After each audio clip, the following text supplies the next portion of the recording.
Well, good evening, good evening. What's going on, everybody?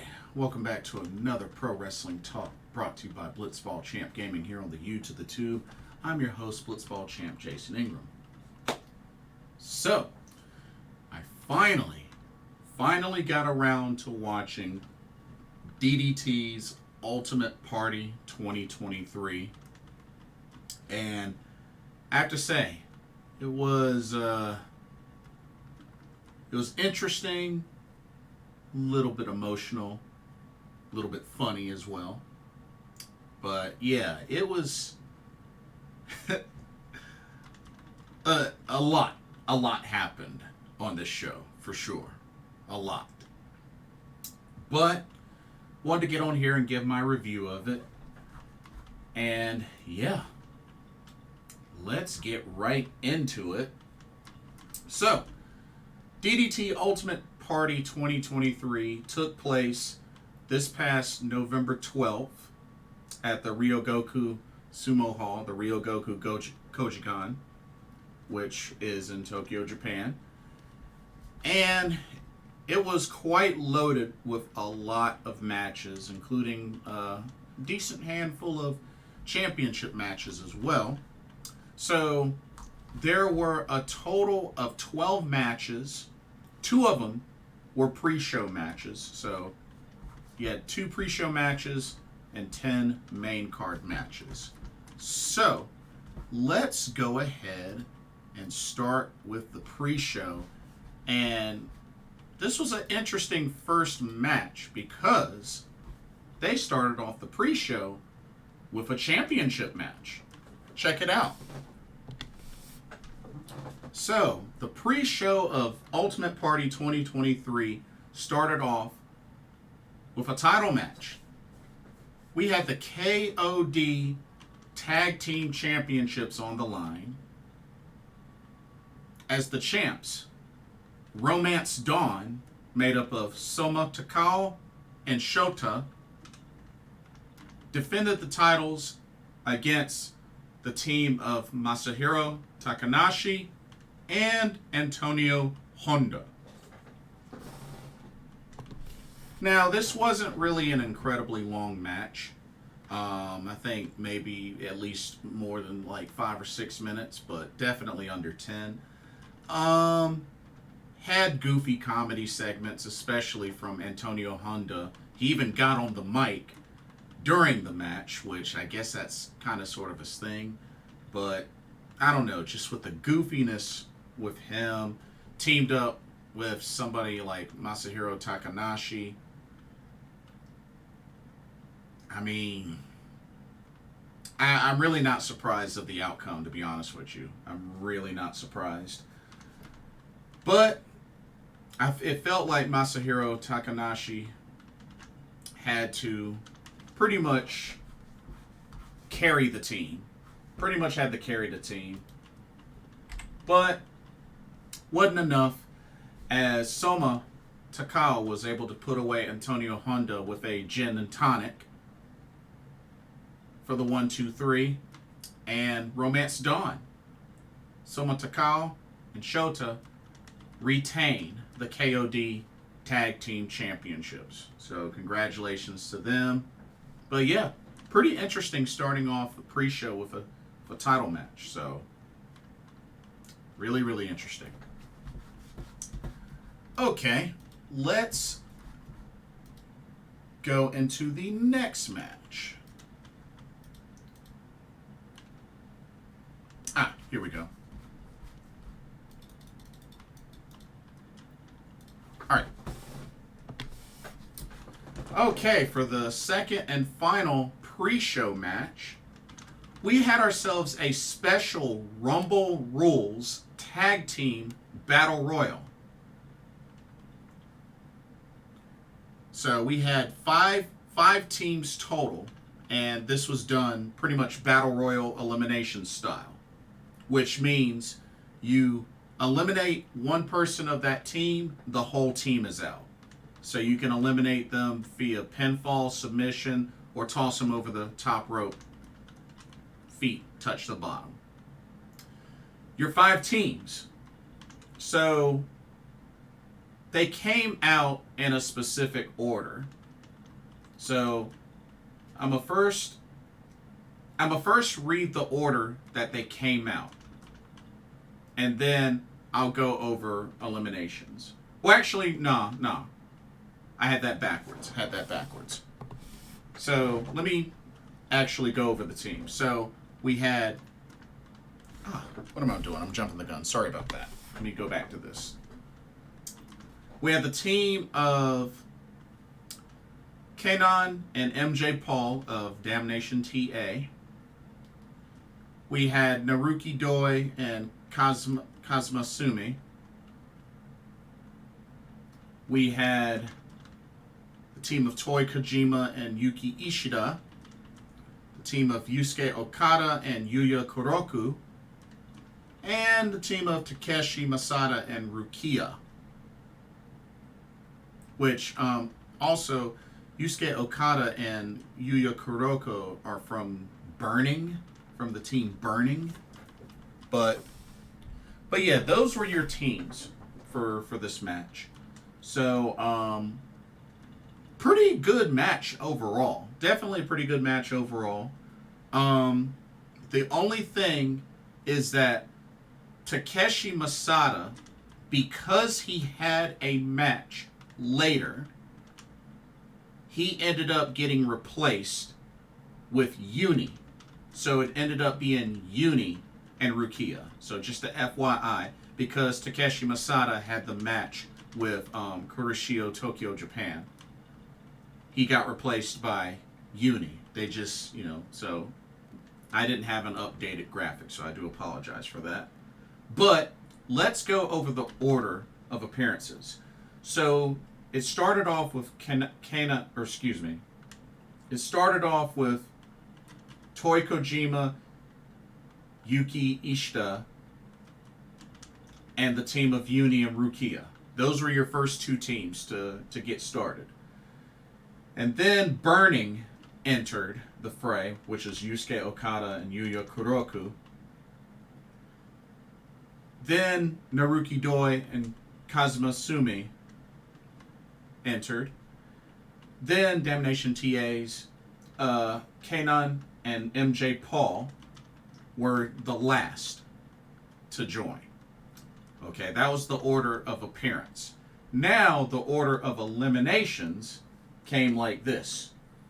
So the team of Yuni and Rukiya were the first team to be eliminated after Naruki Doi pinned Yuni after hitting him with a Bakatari sliding kick, which was really cool to see him do that. He did the Doi fives first and then did the Bakatari sliding kick.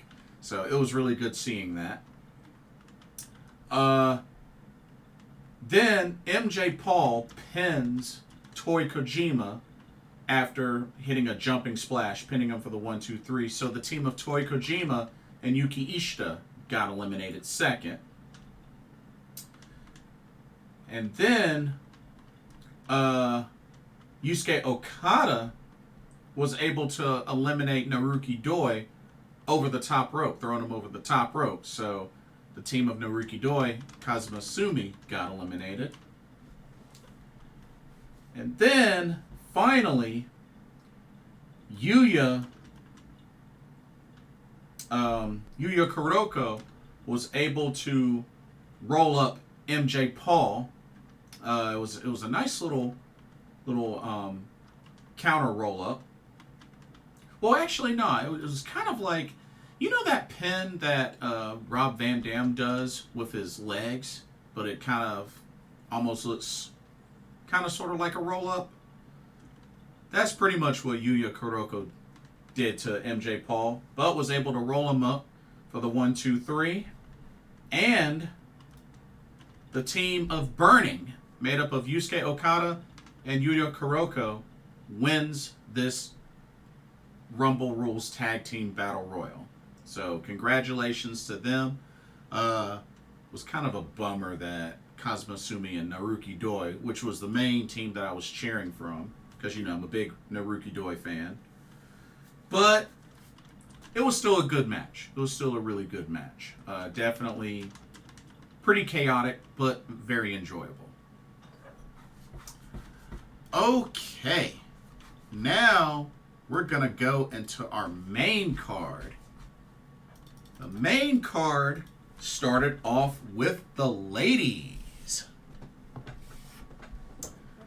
Okay, we had a special 6-woman tag team match brought to you by Tokyo Joshi Pro Wrestling. Because you got to remember, Pro Wrestling Noah, Tokyo Joshi Pro Wrestling, Dramatic Dream Team, Ganbare Pro are all under the Wrestle Universe, all under the Cyber Fight banner. So that's why it's no surprise to see little mini collaborations between the promotions. But anyway, presented by TJPW, we had a 6-woman tag team match. On one team, we had Yuki Arai, Moka Miyamoto, and Shino Suzuki taking on the team of Suzume, Arisu Endo, and Wakana Uehara. This was a great, solid match. Always great to see the ladies of TJPW being showcased, even if it's on another platform. And, this team, these two teams going at it, this was a great, solid match. And really, with the way it was going, it could have gone either way. Really could have gone either way. Both teams had a good amount of momentum back and forth. And like I said, team number 2 had Daisy Monkey on there. Suzume, Arisu, Endo have a lot of chemistry. And of course, I've become a big Moka Miyamoto fan, so always good to see her get in some good offense in this match. But I do need to see a little more of Shino Suzuki. I'm not quite fully sold on her yet. I mean, I know she's, one of the members of the Up Girls, but I really want to see more of her. I want to see more of her because I'm not quite sold on her like I am a Wakana Uehara or a Himawari. You know what I mean? Not quite there yet, but I'm getting there. But Yuki Arai was able to get the pin on Wakana Uehara after hitting a finally axe kick to put her away for the 1-2-3. And the team of Yuki Arai, Moka Miyamoto, and Shino Suzuki pick up the victory here at Ultimate Party 2023. So congratulations to them. And like I said, I think Yuki Arai is definitely, hopefully one of the next up-and-coming stars in TJPW. And, same thing for Moka Miyamoto. But, of course, I always like seeing her team up with Juria Nagano. But, definitely like what she's been doing as a singles wrestler as well. But great showcase there from the ladies of Tokyo Joshi Pro Wrestling. Really good stuff. Okay, let's go into our next match. So match number 4. And this was, oh my god, this was freaking weird. Here we go. So, oh my goodness, how do I really explain this? So this was a special 8-man tag team match with, and it wasn't just a regular tag team match by, that you have to win by pinfall, submission, or anything like that. But you had to make your opponent apologize. You literally had to make your opponent apologize. Like, literally get down on their knees and apologize.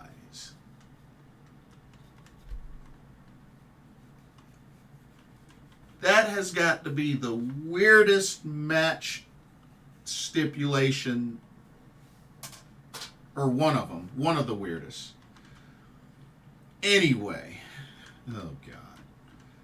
You had the team of Sanshiro Takagi, Akito, Makoto Oishi, and Shinichiro Kawamatsu, of course the man in the business suit, taking on the team of Yoshitatsu, Yoshihiko, Danshoku Dino, and Super Sasadango Machine. Oh, man. This match was so freaking weird. Like, really freaking weird. Not only that, there was a lot of butt stuff in this match as well, which that was already a turnoff for me.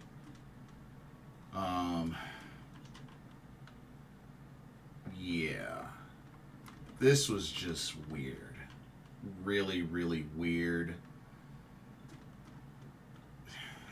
Like, for the most part, I didn't really know what the heck was going on.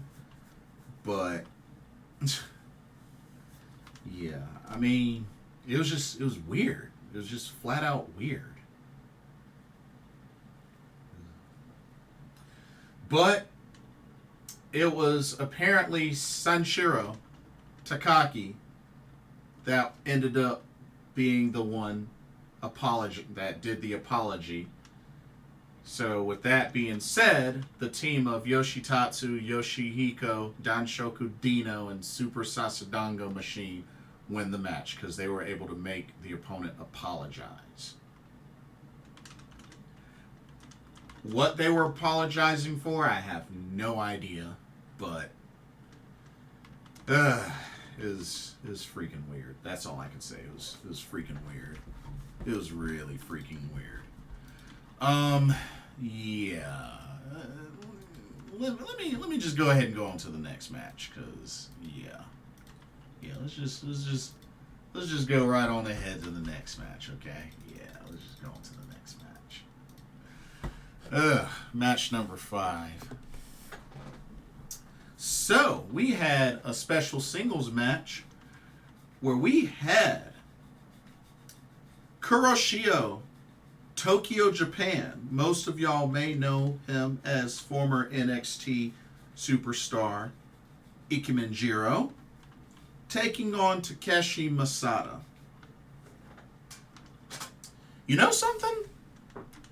I really enjoyed the mess out of this match. Now, I know Kuroshio Tokyo Japan had a pretty long ring entrance, but you know what? I actually really enjoyed this match. I really did. I felt like it was back and forth. Like I said, both competitors very athletic. Kuroshio definitely was doing his jacket strikes and punches and all that. But you know what? It was definitely a great back and forth match, and I felt like both of their talents showcased really well. I really enjoyed this match. I definitely enjoyed this match. Kuroshio, Tokyo, Japan was able to pick up the victory over Takeshi Masada. Had kind of like a crucifix pin. Almost like a reversal, but pretty much got him with the crucifix pin for the 1-2-3. And Kuroshio Tokyo Japan picks up the victory. Great sign of sportsmanship after the match from both competitors. So I thought that was really cool to see. But yeah, good match. Really good match. I was actually very impressed. Very impressed. Okay, let's go to the next match. Here we go. All right, check it out. Let me get a quick sip of water. Okay. We had Team DDT versus Voodoo Murders.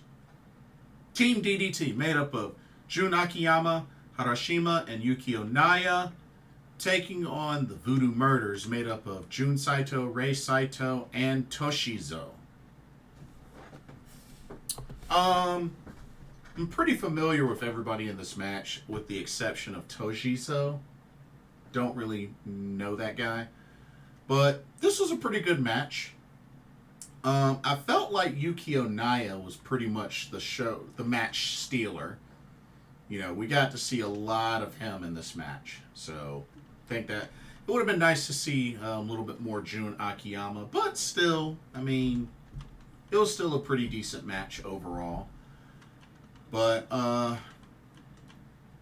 Yuki Onaya picked up the victory for his team, pinning Toshizo after hitting him with a backdrop for the 1-2-3.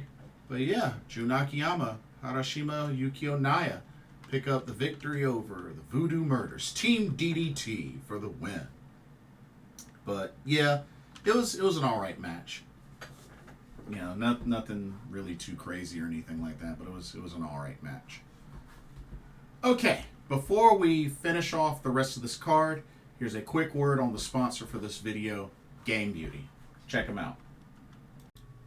As you continue to enjoy content here at Blitzball Champ Gaming, be sure you take a moment to check out Game Beauty. Beauty inspired by gaming. Game Beauty brings to you video game related makeup and cosmetic products. You have products such as eyeshadow palettes, elemental pearl highlighters, eyeshadow brushes, liquid eyeliner pens by Akideris, and even non-makeup products like graphic tees. They even have special collaboration makeup kits, such as this Persona 5 Heat Wave Brush Single, Metaverse Bundle, and even a Phantom Thieves Limited Edition Makeup Collection.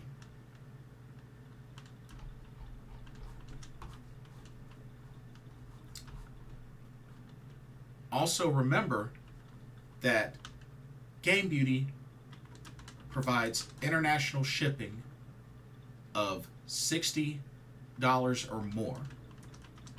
And if you use the promo code BlitzballChamp, all in caps, you can get 10% off of your order. So be sure to use that to your advantage.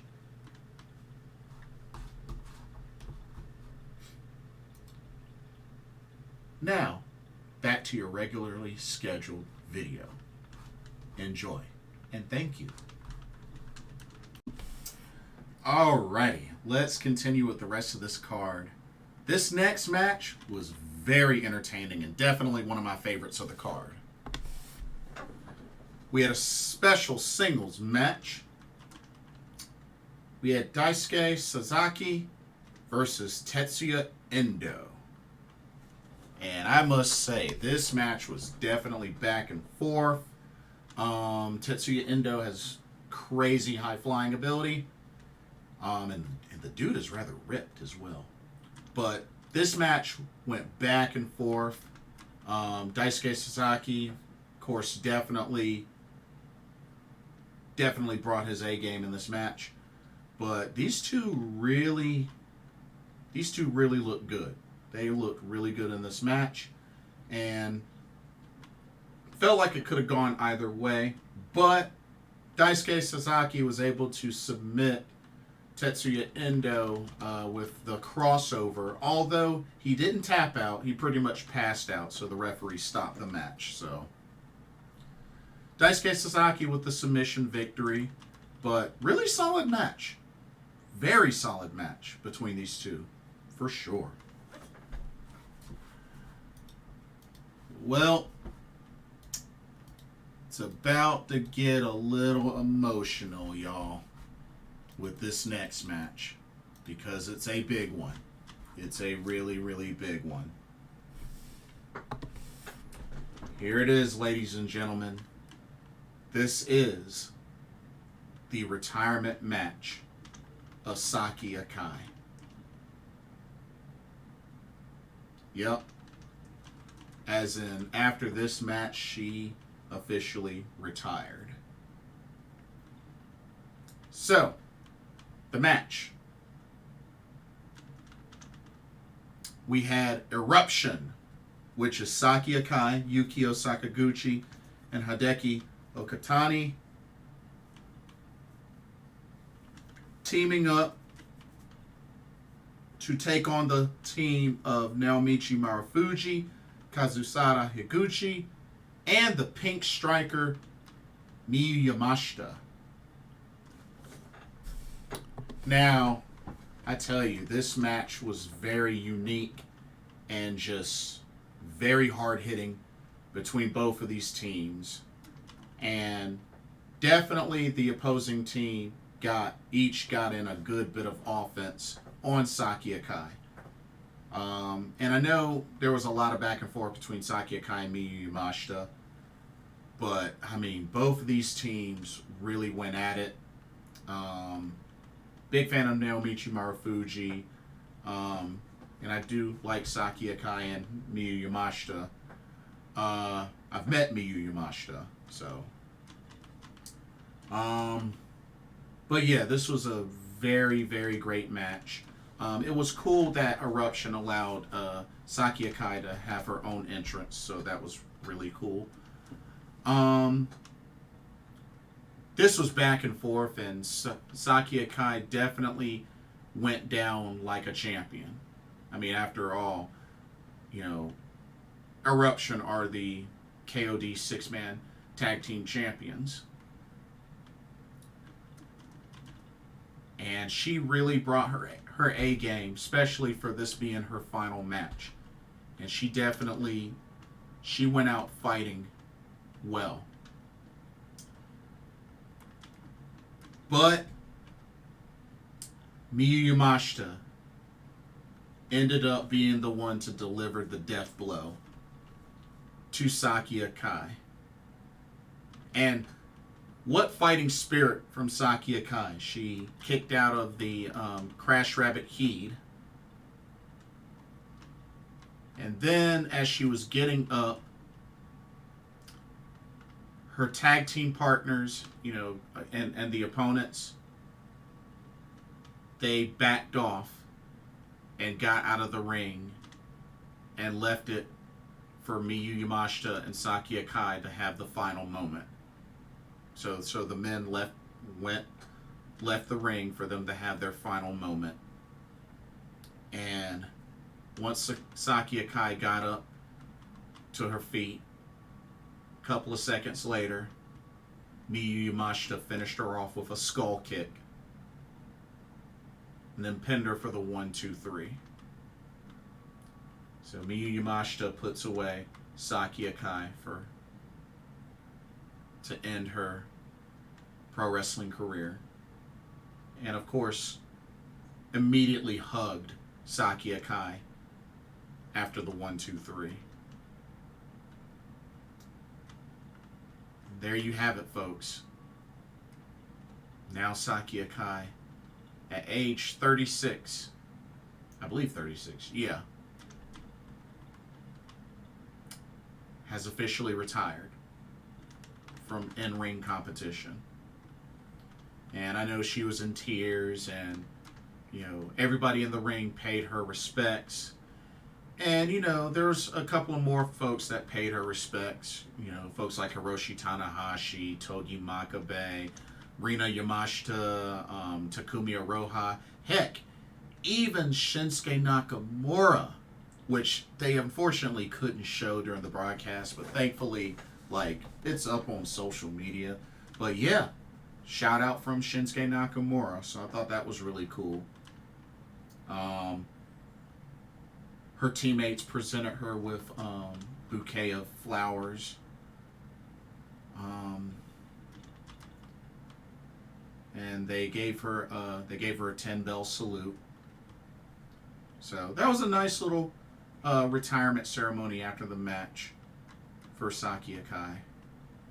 But yeah. She's now retired. But you know what? What a career. What a career for Saki Akai. Her final stats, as far as accomplishments, she was an AJPW Television 6-Man Tag Team Champion. She was a BBW Women's Champion. She was a 4-time Princess Tag Team Champion. She was a 2-time KOD 6-Man Tag Team Champion. And she was a whopping 24-time Iron Man Heavy Metal Weight Champion. Heck of a career. Heck of a career for Saki Akai. And like I said, she's known mainly for her time in DDT, but I believe she made her debut, her official debut via Ice Ribbon, I believe.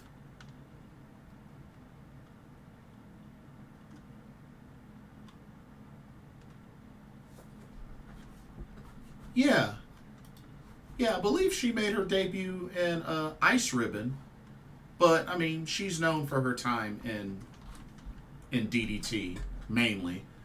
But yeah, she's wrestled for Ice Ribbon, she's wrestled for Seedling, she's wrestled for Marvelous, Pro Wrestling Wave. Like, Saki Akai has definitely been around. Uz Academy. Yeah, Saki Akai has been around. I mean, she debuted in 2011, so she's been around for a hot minute. But she's mostly known for her time, well known for her time in Tokyo Joshi Pro Wrestling and DDT Pro Wrestling. So, I mean, she has definitely made her mark in her pro wrestling career. And she will definitely be missed. You know, DDT won't be the same without her. Definitely won't be the same without her. I mean, I think it's definitely safe to say that she is a DDT legend. I think it's safe to say that. But, you know, Saki Akai, Saki-sama, thank you so much for such an awesome career. You are definitely a Joshi legend for sure. Thank you for all that you've done for the business. And you know what? I don't know what you're going to decide to do with the rest of your life or what's next for you. But main thing is I hope you're happy and I hope you enjoy your retirement. You know, well earned, well deserved. If you ask me, I mean, well, she's done the modeling, so she'll probably do some modeling. I think she's been an actress before as well, so you know, she could be an actress.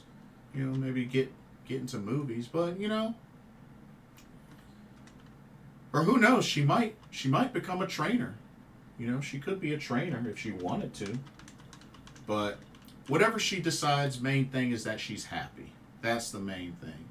But, yeah, definitely going to miss seeing Saki Akai, you know, Saki-sama as well, compete in the ring. But, hey, she went out in a blaze of glory.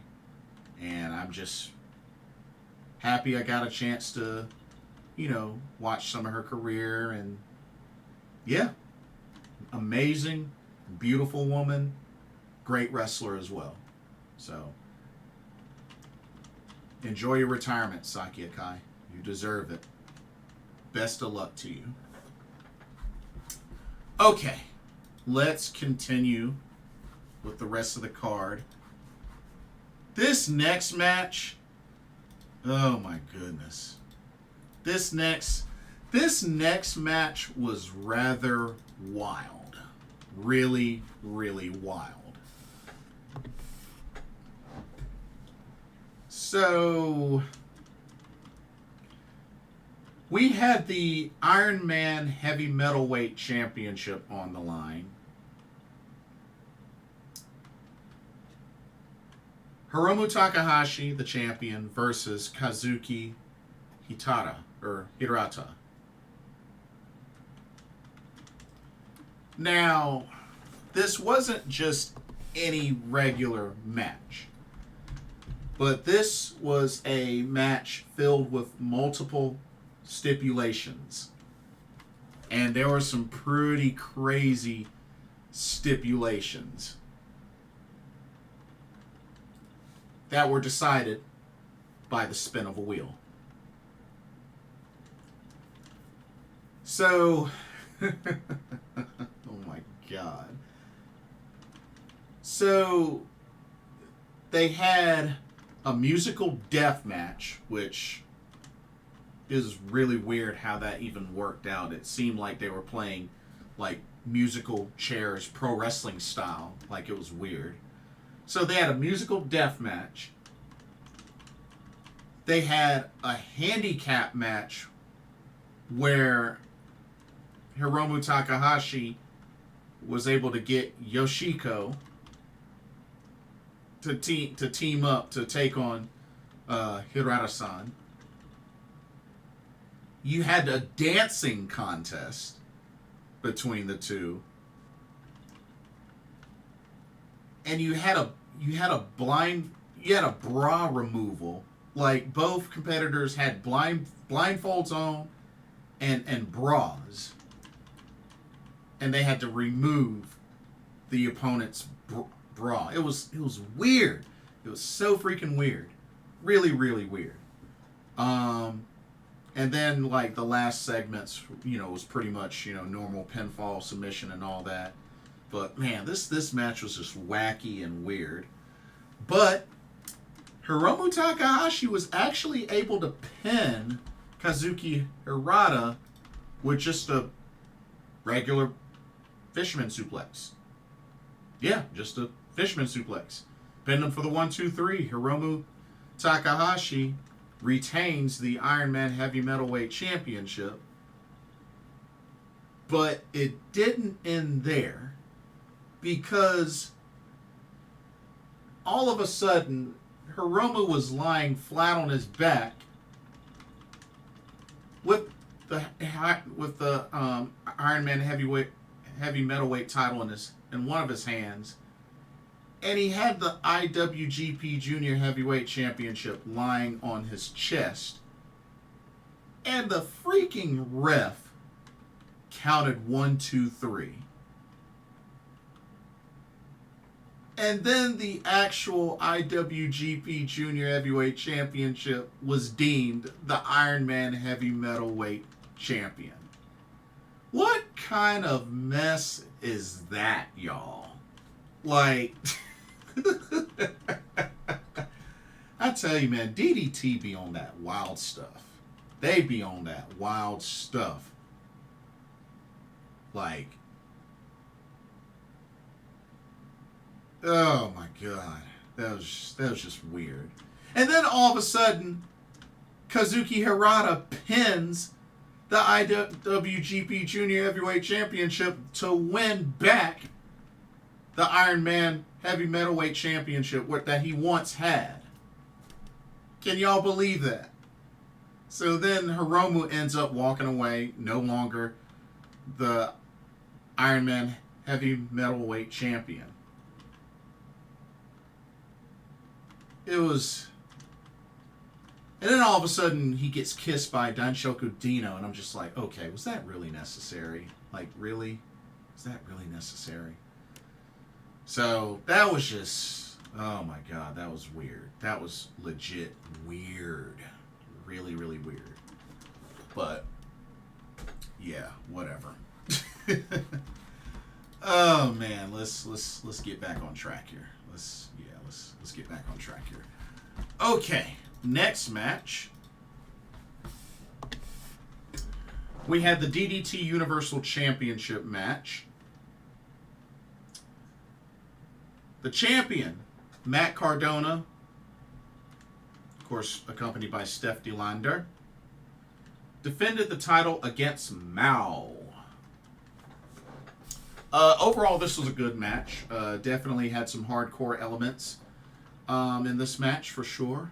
Definitely back and forth, and you know, of course, there were going to be some shenanigans with Steph DeLander in Matt Cardona's corner, but you know, Mao held his own, and you know, it definitely paid off in the end, and got to see a lot of totes, a lot of plastic totes being used, and you know, those things are pretty thick. I know I use some myself for my anime cases and video game cases, so you know, I can relate. But I mean, they were dropping each other through totes, you know, even through a chair, and even through a table, which, man, that was a pretty dang on killer spot for the finish when Mao hit the radio silence, you know, the leg lariat, the Rough Rider leg lariat, onto Matt Cardona through a big stack of totes. And like a good handful of those totes busted open. I mean, originally the table spot where Tetsuya Endo did the 450 splash onto Daisuke Sasaki was a pretty big spot, but I felt like this tote spot with Mao and Matt Cardona definitely topped it. Because, I mean, there were like a stack of totes that he nailed that radio silence through. And that was an incredible finish. Definitely an incredible finish. Mao pins Matt Cardona for the 1-2-3, and Mao is your new DDT Universal Champion. So congratulations to Mao. He called his shot. And yeah, was able to defeat and dethrone Matt Cardona. So hey, congratulations to him. It was a good match. Definitely a good match. Alrighty. 2 more matches left. This next one was another big one. Really, really big one. Check it out. We have the special dramatic dream match. Special singles match where Chris Jericho makes his DDT debut against Konosuke Takeshita. First of all, I was really happy to see that they still played Takeshita's DDT theme, which they really should still use in AEW, because they did once before and it was great, and now he has some lame opening with Don Callis and it just freaking sucks. But anyway, this was a solid match. Of course, these two have faced each other before, and yeah, this was a great solid match. Hard hitting, back and forth. Especially you're going to get that from Takeshita, because he hits hard. You know, big, and he hits hard. Also did a really nice tope con hilo in the match as well, because, you know, Takeshita, that's not a small dude. That dude's like over 6'1" or 6'2". So that's a big dude. I've met him before. So yeah, met Takeshita twice actually. But yeah, dude is definitely a star. But Chris Jericho in his DDT debut was able to get the best of Takeshita and made him tap out to the walls of Jericho. That's right. Made him tap out to the walls of Jericho. And you know something? After the match, a great sign of sportsmanship from Chris Jericho. That was actually really cool. That was actually really cool to see some sportsmanship there. So, yeah. Very nice. Very good finish. But yeah, incredible match between these two. But Jericho gets the best of Takeshita, making him tap out to the walls of Jericho. But great, solid match. And then the main event of DDT Ultimate Party 2023 came down to the top prize, the KOD Openweight Championship. As the champion, Chris Brooks defends against Yuki Ueno. What a solid main event. Solid main event indeed. And I have to say, this went the distance. This went back and forth. And I definitely enjoyed it from start to finish. This was worthy of being the main event. Definitely worthy of being the main event. And I have to say, Chris Brooks really brought his A game. And, you know, the dude was already a beast.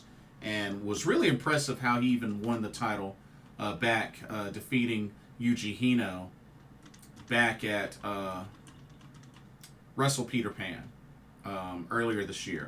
Or not that much earlier, but middle of July. But it was definitely a great, solid showing from Chris Brooks.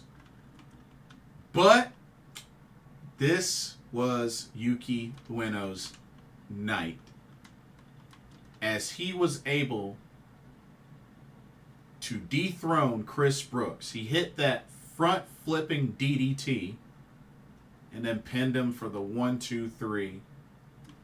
And for the first time ever in his career, Yuki Ueno becomes KOD Openweight Champion. That's right, this is his first reign with that title. First reign. You know, all the other titles he's pretty much won before, but he hasn't won this one until Ultimate Party 2023, which I believe this makes him a Grand Slam champion, wouldn't it?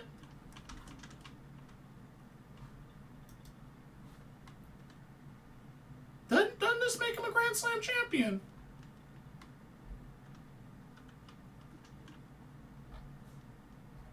Because, I mean, that's what? 4? No, 5. 1, 2, 3, 4, 5, 6. He's won 6 different titles in DDT, so wouldn't it be safe to say he's a Grand Slam champion in DDT? I think that would have to be the case.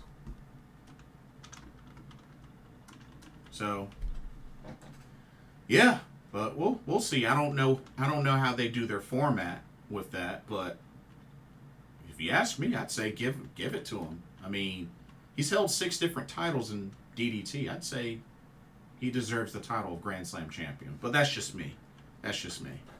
But Yuki Ueno dethrones Chris Brooks, which this was his second defense. No, third, I think. Because I believe Shigehiro Arai, I believe Chris Brooks defended against successfully. And he also defended successfully against Saki Akai, which she put up such a great fight in that match. Definitely great fight in that match. Yeah, Shigehiro Arai. I knew he had defended against him because that was his first defense. So yeah, so Chris Brooks loses on the third defense. Bummer. And like I said, Saki Akai came really close. She came really close. But Yuki Ueno dethrones Chris Brooks and is in his first reign as KOD Openweight Champion. So congratulations to him. But like I said, overall, interesting show. And I assume that this is, one of DDT's big shows. I assume is really one of their big shows. I know Wrestle Peter Pan is like a Wrestle Kingdom for them. which they did announce that next year's Wrestle Peter Pan will be on July 21st. So July 21st is next year's Wrestle Peter Pan. So, as a matter of fact, according to Wikipedia, their list of marquee events are Wrestle Peter Pan, Judgment, Ultimate Party, Into the Fight, Max Bump, God Bless DDT, Who's Gonna Top, Nevermind, and Sweet Dreams. Oh, okay. Interesting. And then apparently they have 4 tournaments. The King of DDT, which Chris Brooks won in order to get the title shot, pretty much. The DO Grand Prix, Ultimate Tag League, and D Generations Cup. Huh. And I might consider investing. In these tournaments. As a matter of fact,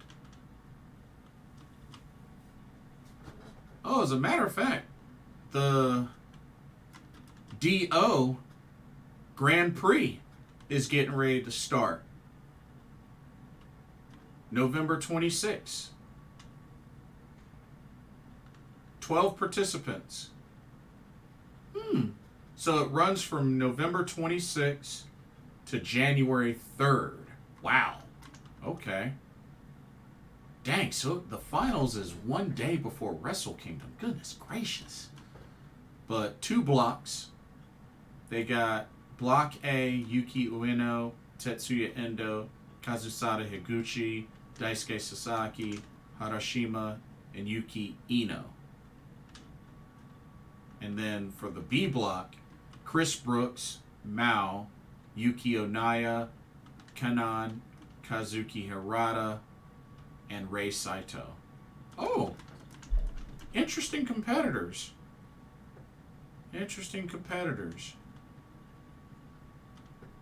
Nice. I might actually check that out. I might check it out. I might actually check it out.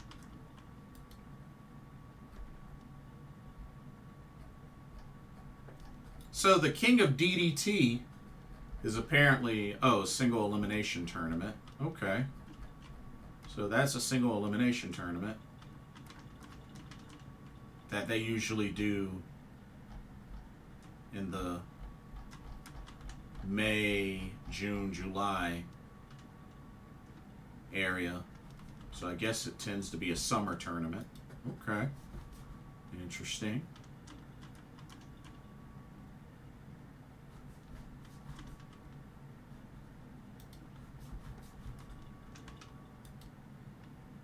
And apparently, this D Generations Cup, I guess it's for the young guys. I guess it's for the young guys. I don't know. Yeah, I guess it's for the young guys. But no, I was just curious. I was definitely just curious. Wanted to look up some of these. But yeah, I might have to check out the